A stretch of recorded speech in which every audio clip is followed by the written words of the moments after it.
नांदगाव शहरात एका रात्री 7 ते 8 ठिकाणी घरफोड्यांच्या घटना घडल्याने नागरिकांमध्ये भीतीचे वातावरण निर्माण झाले आहे।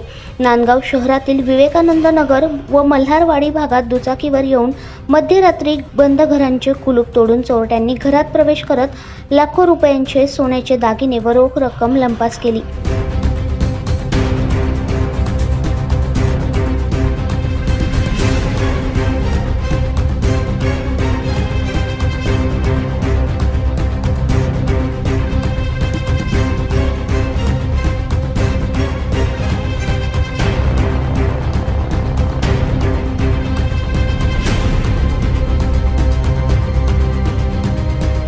चोरटे वेगवेगळ्या सीसीटीव्ही कॅमेऱ्यात कैद झाले आहे। पोलिसांनी तत्काळ घटनास्थळी धाव घेऊन तपास सुरू केला असून नागरिकांमध्ये भीतीचे वातावरण पसरले आहे।